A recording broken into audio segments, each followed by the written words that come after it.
folks, welcome to another Shop Talk, and we were up in North Country again here with Steve Dibben, and we're going to talk about Steve's racing career.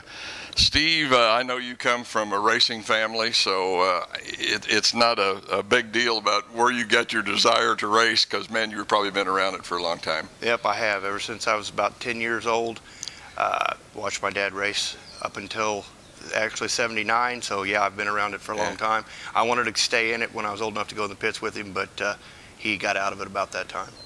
About just that age where decided he'd had enough of it and time to move on to something else. Yep. Yeah. Well, I know there have been Dibbens in racing for probably at least 2 generations, and there's just a bunch of them out there. We had Mike, which was your dad. Correct. We had Bud, which is Brad's dad, and there's Brad, Brian, Matt, and yourself. Can you tell me just a little bit about each one and what they did or are running? Well, my dad and Bud ran late models back in the 70s, and they won a lot of championships. My dad won 3 in a row at Lakeside, which was pretty unprecedented back in the day, and Bud won a couple, both fast. As far as Brad goes, he's fast, as you well know. He came along really fast. I wish I could keep up with him. And my brother is coming on strong. He started this year, and he's starting to get the hang of it, and I'm going to have to worry about him before too long. And Brian is actually not in my class, so I don't have to worry about him. He raced my class for a year or so, and then got out of it, and now he's racing a B-Mod. Up at 35? And Grain Valley. And Grain Valley, okay. That's got to be...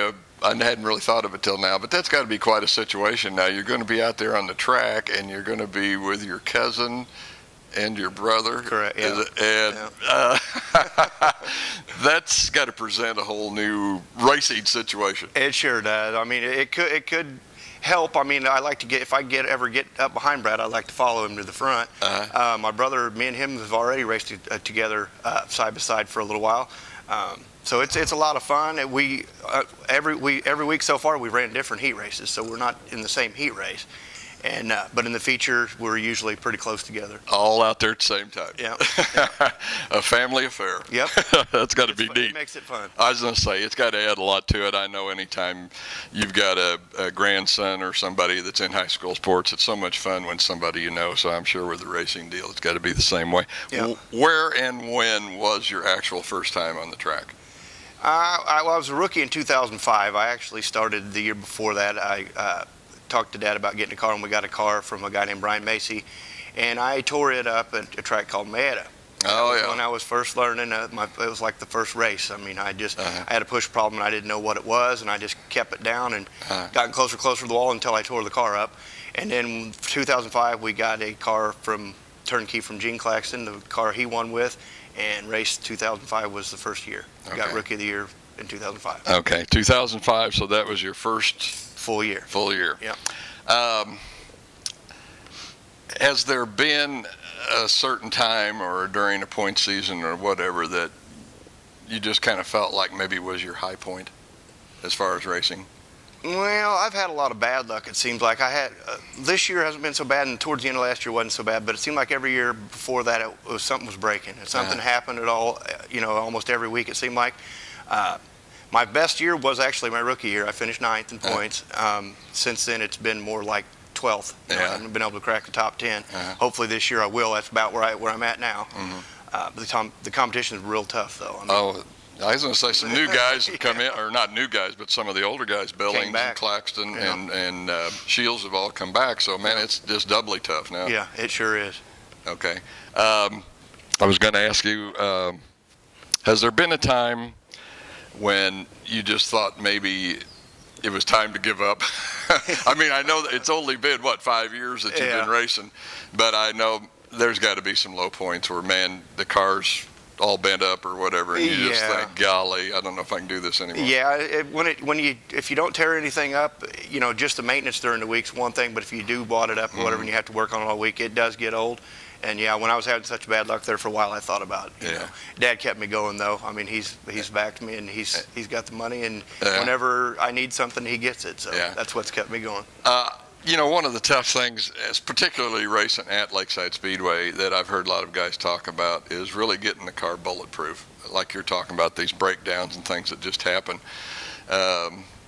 That's got to be one of the toughest parts of the racing deal. Yeah, it's trying to get the car that way. Yeah, just going over everything and making sure everything's tight. You know, with the maintenance, as long as you don't get into anybody or anybody get into you or any big holes, you're usually all right. But you really should look at the scales and stuff every week and see what's changed and fix it. There again, if you go through the race without getting hit or anything, you're in pretty good shape. But otherwise, I mean, those past years, I was hitting something all the time. So. Well, and you've been running a lot of mid-pack, and there's always the possibilities at mid-pack that there's going to be something going on. Exactly, Yeah, okay. Why the Grand National class at Lakeside? I mean, like you talked about, you have run at Mayetta. You know, I often wonder why so many people want to run at Lakeside, because it is so tough on cars, and every class is challenging out there. But why the Grand Nationals at Lakeside? Well, have you been a late model fan all along, and they kind of resemble a late model? Pretty much. The Grand National is kind of a spin-off of the late models. I mean, there's not many places you can go around here to race full-blown late models, or even limited late models for that matter.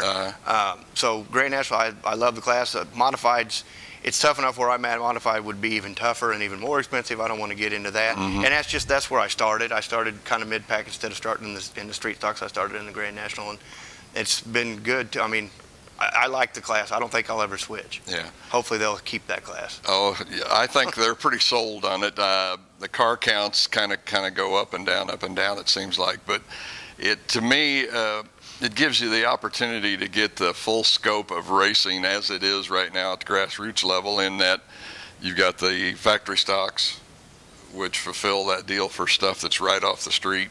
And then you get the Grand Nationals that are the little bigger cars. I mean, have that impressive look to them, I think. Yeah, I do too. The big bodies. Yeah. And then, like you say, the modifieds, the open wheel, are kind of an open class.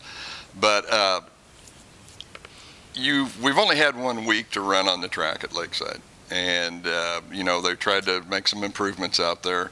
As a driver's perspective, how was the track last week? I mean, I know it was dry, but could you tell any difference? It wasn't near as rough as it was the 4 weeks ago or whatever it was when they had all the holes. So it seemed like they got the hole better, but there again, like you said, it got so dry, slick, that it was one of them tracks that wasn't really all that fast. It was more, you know, go slow to be fast. I mean, I like that kind of track. I didn't used to when I first started, but now I do. But but I do think the hole's fixed. Yeah. It's just we weren't going as fast as we'd like to. Yeah, I know that's got to be a challenge. I know it is for me with racing RC cars, in that, like you say, you have to go so much slower. I guess feel like you want to have that feeling of being fast and going faster, but on a dry slick, particularly, they usually run around the bottom. And you have to go into this corner a lot slower, don't you? Yeah, or else the car will come around on you. And when you come out of the corner, if you don't want to get into it as hard, or you'll just light the tires up. Or, you know, it could come around on you then too. So yeah, it's a little trickier. I mean, I like I said, I don't mind it. I didn't used to like it, but I don't mind it now. Yeah. While we're kind of in that area, what kind of chassis and who builds your motors? Yancey builds my motors, and the chassis, this is a Bozak chassis, and it's from 2005. So it's actually a 6-year-old car. It was built in 2004 for Gene by Bozak. All right, I think we're getting down to close to a minute. Wanted to ask you if there were some people or sponsors that you really wanted to give them a thank you. Or... Windsor Garage Door and my dad, which is all in the same. Ride Automotive, Loman's Cafe, and then I want to thank my kids and Penny for putting up with it, and Curtis and my brother for helping me out. Yeah. And Brad, he helped me this year. So, yeah, I want to thank all of them. A lot of family, friends, and sponsors. I think you kind of covered this question. We got just a little bit of time left. Would there, down the road, be any plans for either a change to like a modified, or maybe even up to a late model? No, I don't think so. I think I'll stick with this track, this class, as long as it sticks around. If something happened to it, I probably wouldn't be around, and I may only have another year or so anyway. After that, I may just help my brother. Oh, really? Okay. Your brother? Okay. I keep thinking Brad. And Brad's like my brother, but he doesn't need any help. Okay, folks, we're going to have to wrap it up for Shop Talk, and we've been here with Steve Dibben, the Grand National driver at Lakeside Speedway. And Steve, I appreciate you taking the time. Thank you, Mike.